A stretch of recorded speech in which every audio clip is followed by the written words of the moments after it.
One of the primary concerns of most couples today is how to keep their work-life balance balanced, because for most of us, it seems impossible. We'll see more couple conflict when your work life isn't balanced. We'll see you being a worse employee. You're not as productive. You'll not be as productive as a parent. You'll not be as loving as a partner. And underneath all of this work-life balance is a real opportunity to make your marriage better, make your relationship better. When you get a handle on what you actually want, you're going to be a better person. And yes, if you don't take the steps, if you don't, go over this checklist I'm going to give you and really start implementing plans or changes, don't expect your employers to, because employers will talk the talk. Oh, we want a better work-life balance for our employees. But the majority of them now are giving their employees more work than they had before and expecting them to do it and still carry on at home. And I'm telling you guys, it's impossible. You're going to end up stressed out and resentful. So what's the first thing? You need to take a pause and denormalize. A lot of times what we do is we wait to have a baby, and then that kind of gives us space to rethink things. Or we wait for something bad to happen in the family. Maybe an elderly parent gets sick, maybe a child gets sick. But instead of us allowing that space to ask these important questions, we feel frantic. Oh my God, we got to get back to work. We're going to get fired. We're going to lose our job. These are all big concerns. But I want you to start asking these questions when you find that space. Use that space to benefit you instead of worrying about your job. So the first thing I want you to ask is this really what I want? Like many employees have a baby, for example, and then they really wake up and they're like, is this what I want? Like, how is this job affecting how I perform and engage with other people, my friends? How is this impacting my personal life? What am I prioritizing? What am I sacrificing? What is getting lost? Only after you take a mental pause can you actually start thinking enough to write this down or jot it down on your phone.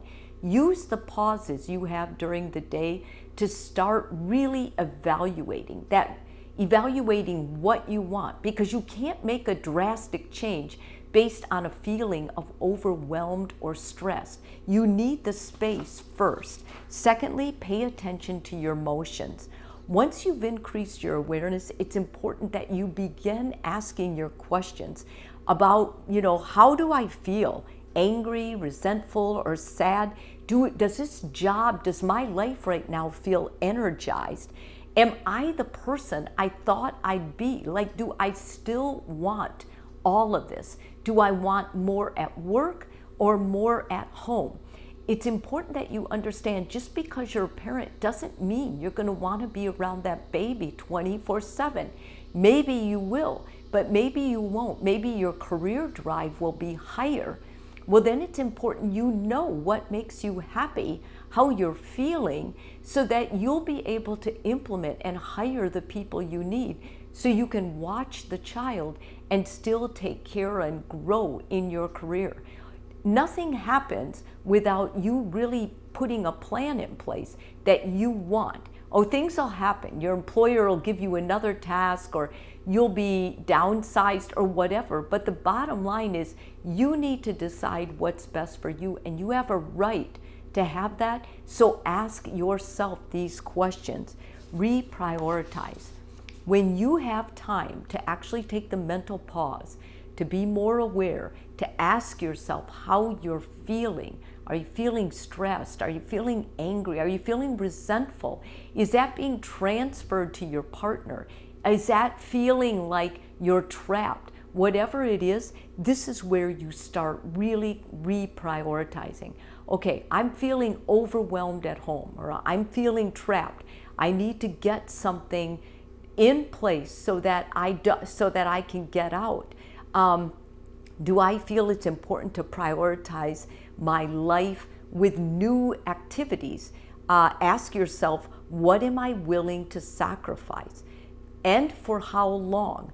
Why do I feel it's important to sacrifice in this way? When you ask yourself these questions, it really gives you great insight into yourself. You can go to a therapist, but you can also do this on your own. Prioritizing what you want is really important. And I personally prioritize every day. I know every day I want to work out in the morning. That means I'm going to have to work later at night. It's just the way it works. I have to sacrifice mornings for exercise and be willing to take some nighttime for clients. When I prioritize my day to what is going to suit my needs, I feel more in control. When you feel in control, you're going to feel less stress. Consider your alternatives. Okay, what is an alternative? An alternative is something you could do in place of. Maybe if I didn't exercise, maybe I could just do a stretching, or maybe I could work a stretch or arm workout in between clients. Whatever it is that you need to have an alternative for, maybe the baby gets colicky from 4 to 6 p.m. and that's a time that you need to Zoom. Maybe what you're going to do is you're going to get a sitter or your mom or your dad to come and watch the baby, so that during that time you can have peace and quiet. You can do your Zoom. Whatever it is, you're going to make alternatives happen for what suits your needs. If a Zoom you can do at home replaces going into the office and doing it there, for goodness sakes, I would do it at home because it's easier. At the end of the day, you don't have to go out somewhere, and that's always going to be probably more likely, more easy for you, less stressful than facing traffic and going back to work. And lastly, implement the changes. Nothing's going to happen without you, so it's important that you implement changes. When you implement changes, tell your partner. It's nice if you guys can talk about this all the way through, but tell your partner. And sometimes I even give my partner a sheet of paper. This is what I'm doing today.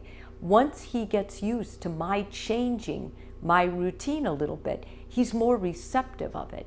And he takes some of those skills that I'm doing for me into his work-life balance.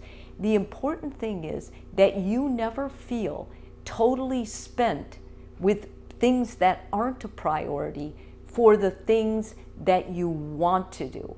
I hate seeing parents out or lovers out and they're falling asleep at the table. Why? Because they gave too much at work in a way that they didn't prioritize, and they had very little for their relationship. I see them when they come into the office, and usually their partner is resentful, their partner is angry, their partner doesn't feel an emotional connection, and this is what's helping to destroy marriages. We need to get a handle on how much we're giving work and other things that aren't the priority of our relationship. If this video is valuable to you, please subscribe, and to all my subscribers, thanks a lot, you guys.